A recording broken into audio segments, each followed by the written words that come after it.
بما تحفظوا من کتاب اللہ۔ توریت والو حفاظت تم کرو، انجیل والو حفاظت تم کرو، زبور والو حفاظت تم کرو۔ قرآن کریم میری کتاب ہے، میں اس کی حفاظت کروں گا۔ زمانہ گزر گیا، مدتوں گزر گئی، لوگوں نے قرآن کو جلایا، قرآن نہ جلا۔ لوگوں نے قرآن کو پانی میں پھینکا مگر قرآن کریم نہ گلا۔ ارے کاغذ کو قرآن نہیں کہتے، قرآن تو میرے سینے پہ لکھا ہے۔ قرآن کو جلانے والوں پوری دنیا میں قرآن کو جلاؤ۔ میں 9 ماہ کا 9 سال کے بچے کو بلاؤں گا، 5 سال کے بچے کو بلاؤں گا اور کہوں گا بیٹا پڑھتا جا، میں لکھتا جاؤں۔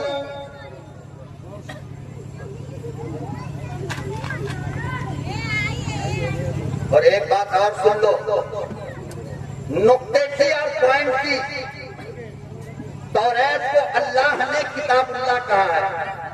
کیا کہا؟ زور سے بول دو، کیا کہا؟ انجیل کو اللہ نے کتاب اللہ کہا، زبور کو اللہ نے کتاب اللہ کہا۔ اور کتاب کسے کہتے ہیں جانتے ہو؟ جسے لکھا جائے، جسے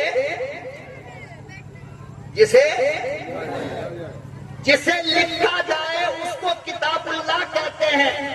اور جو چیز لکھی جائے گی اس میں احتمال ہوگا اس کے ختم ہونے کا، وہ مٹ بھی سکتا ہے، وہ جل بھی سکتا ہے۔ مثال کے طور پر آپ ایک خط لکھو، آپ ایک مکان کا پیپر لکھو، آپ ایک دکان کا پیپر لکھو، آپ اپنے بچے کے مولوی ہونے کی سند لو جو لکھی ہے، وہ پرانی بھی ہوگی، وہ چلے گی بھی، وہ مٹے گی بھی۔ تو اللہ نے توریت کو کہا کتاب اللہ، اور انجیل زبور کو کہا کتاب اللہ۔ مولانا شمیم ابھی ایک پرچہ لکھ رہے تھے، یہ کتابت ہے، یہ پرچہ مٹ سکتا ہے، چل سکتا ہے، ختم ہو سکتا ہے، لیکن جانتے ہو جب قرآن کی باری آئی تو میرے اللہ نے کیا کہا؟ یہ کتاب اللہ بھی ہے، کلام اللہ بھی ہے۔ کتاب اللہ بھی ہے، کلام اللہ بھی۔ کلام کسے کہتے ہیں جانتے ہو؟ کلام کہتے ہیں متکلم کی صفت کو۔ قرآن کلام کیا ہے؟ ارے بولو کلام کیا ہے؟ سینکڑوں علماء یہاں ہیں، پورا اسٹیج الحمدللہ مرید تنویر نے علماء سے سجایا ہے۔ مولانا فیروز عالم صاحب صدر جمعیت گجرات ہے، مولانا شمیم، پورے علماء بیٹھے۔ آپ ان سے میرے جانے کے بعد پوچھ لینا کہ بجنور کے مولوی نے کیا غلط اور کیا صحیح کیا۔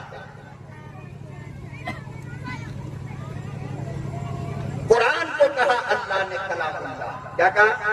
کلام اللہ۔ اور کلام متکلم کی صفت ہوتی ہے۔ کیا مطلب؟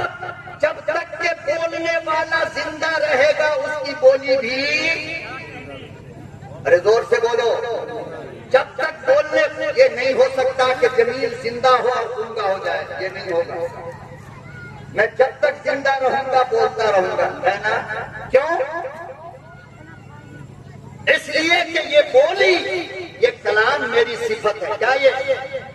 تو اللہ نے کہا کہ قرآن کتاب اللہ خالی نہیں ہے، بلکہ قرآن کلام اللہ ہے، اور کلام متکلم کی صفت ہے۔ وہ جب تک زندہ رہے گا کلام زندہ رہے گا۔ اسی لیے نالا سبارہ کے مسلمانوں، میں کہتا ہوں کہ جب تک اللہ رہے گا قرآن بھی رہے گا۔ نہ اللہ کو موت ہے نہ قرآن کو۔ کیوں؟ اس لیے کہ قرآن یہ رب کا کلام ہے اور میرے رب کی صفت ہے، تو میرا رب جب تک رہے گا کلام بھی۔ اب چاہے یہ زمانے کے دشمن اور فرعون جتنا چاہے اپنی ایڑیاں رگڑ لے، کلام مقدس کا ایک نقطہ بھی نہیں مٹا سکتا ہے۔ یہ آتے رہتے ہیں جاتے رہتے ہیں، مگر ہونے والا کچھ بھی نہیں۔ ایک آخری بات اور سنو اور نوٹ کر کے جانا یہاں سے،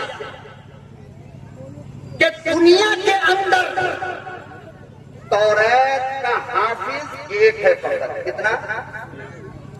لاکھوں سال ہو گئے آج تک توریت کا کوئی حافظ ایک ہے. وہ کون؟ حضرت موسیٰ علیہ السلام. نہ اس کے بعد آج تک کوئی حافظ بنا. انجیل کا حافظ دنیا میں فقط ایک ہے اور وہ ہے حضرت عیسیٰ علیہ السلام. کوئی بھی دنیا کا عیسائی عیسیٰ علیہ السلام کو ماننے والا انجیل کا حافظ نہیں ہوتا.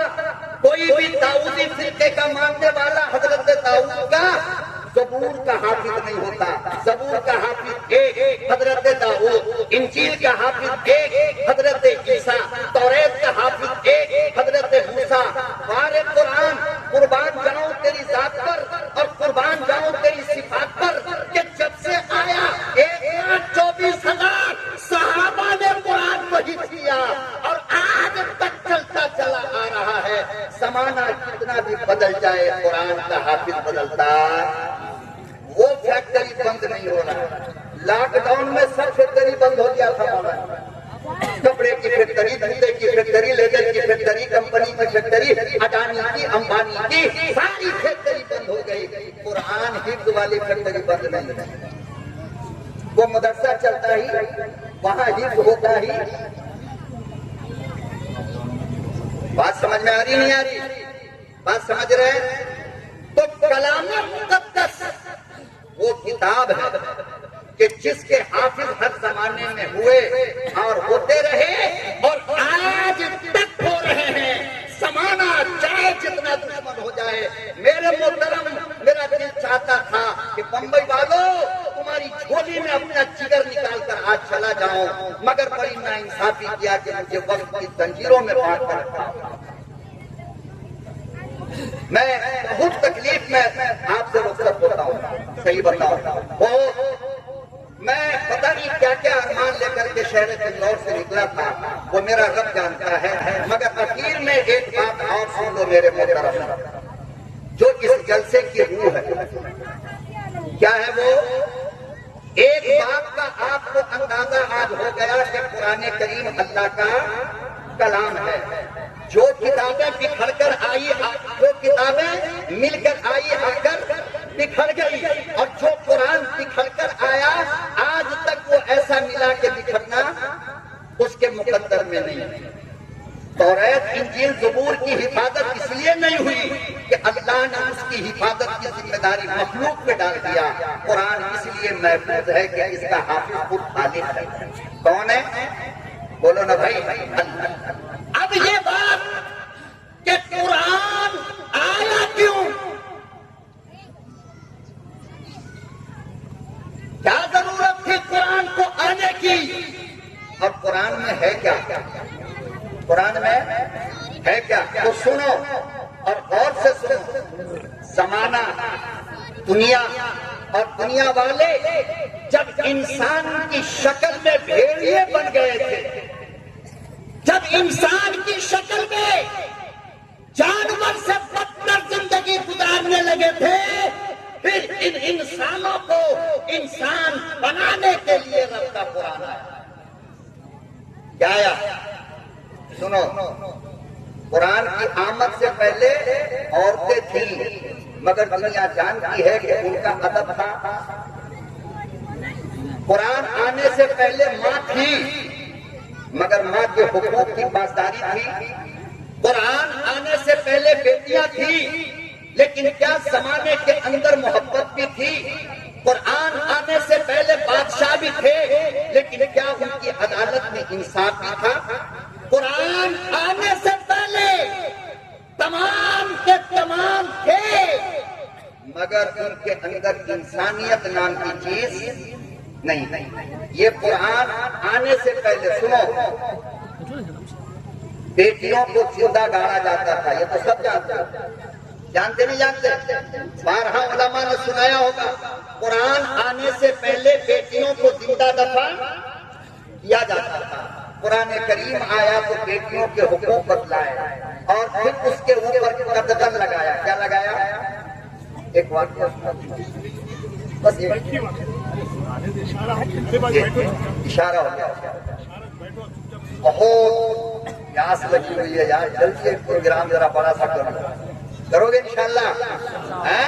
دل کھول کر آپ سے بات، ابھی تو پیام انسانیت پہ بات چھیڑی بھی نہیں ہوئی اور ہوئی بھی نہیں ہے۔ بہرحال میں اپنے سیاسی لیڈران سے، اپنی بہن سے گزارش کرتا ہوں، آپ اجازت دو میں ایک واقعہ آپ سنا دوں۔ سر اجازت ہے نا؟ ذرا ہاتھ اٹھا کے بول دو ایک واقعہ بس، چونکہ قانون ہم سب سے زیادہ فالو کرنے والے لوگ ہیں الحمدللہ۔ حضرت ساسا ابن ناجیہ محمد عربی کا ایک نوجوان صحابی گاؤں سے آیا، مصطفیٰ کے قدموں پہ کلمہ پڑھا ہے اور کلمہ پڑھ کر کے مسلمان بنا۔ مسلمان ہونے کے بعد ایک سوال کیا ہے سرور کائنات فخر موجودات احمد مصطفیٰ محمد مصطفیٰ صلی اللہ علیہ وسلم سے کہ یا رسول اللہ، ایمان لانے سے پہلے ہم نے جو نیک عمل کیا، کیا اللہ مجھے اس کا بدلہ اب دے گا؟ میرے آقا نے فرمایا وہ کیا کام کیا؟ جلدی جلدی میں یہ سنانا چاہ رہا ہوں۔ کیا عمل کیا تم نے؟ تو کہا کہ دیکھیے نا، میرا ایک دو اونٹ گم گیا تھا اور میں اسے ڈھونڈنے کے لیے نکلا تو جنگل جنگل، دریا دریا، پہاڑی علاقے میں گیا۔ پہاڑ کے ادھر ایک بوڑھا آدمی میرے دونوں اونٹ کو پکڑ کر بیٹھا ہوا تھا۔ میں نے کہا چچا جان یہ میرا اونٹ ہے۔ بوڑھے میاں، زمانہ کفر کا ہے لیکن عدل ہے، انصاف ہے اور سچائی امانت داری ہے۔ آج کا زمانہ ہوتا تو جیل سے موبائل نکل رہا ہے صاحب، کون لوٹا دیتا؟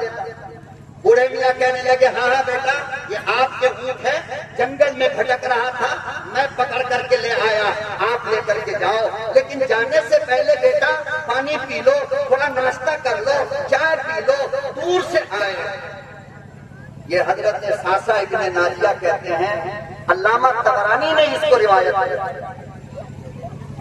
کہتے ہیں کہ میں چائے پی رہا تھا کہ اندر سے کسی بچے کے رونے کی آواز آئی، اور سے پوری توجہ سے سن لو، اندر سے بچے کے رونے کی آواز آئی۔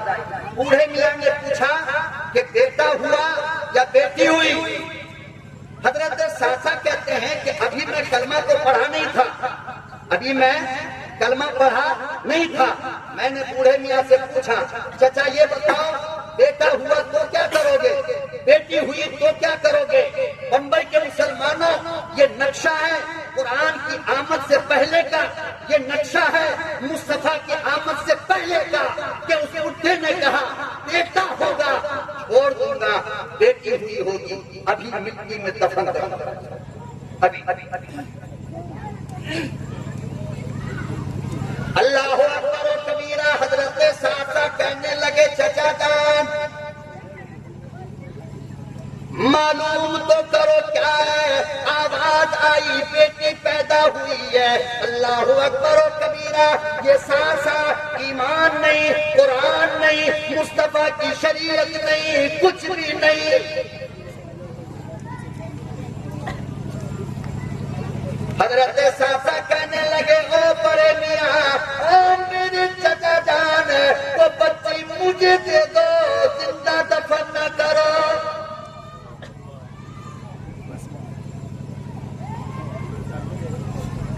ہزاروں لاکھوں کروڑوں کا جہیز لے کر بیٹیوں کو جلانے والوں، تمہیں شرم آنا چاہیے۔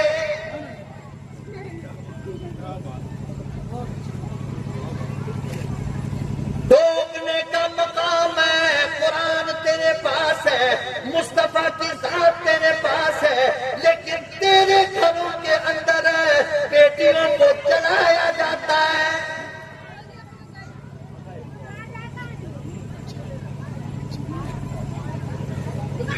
حضرت ساسا کہنے لگے او چچا جان وہ بچے مجھے دے دو۔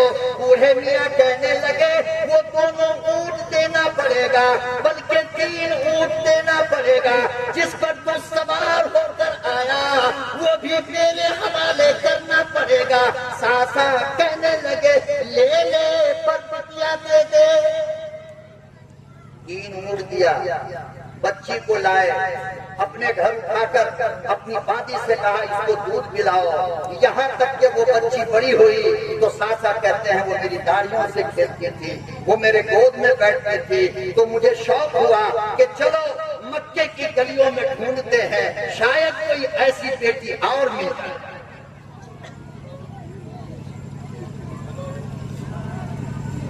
حضرت ساسا کہنے لگے کالی کملی والے،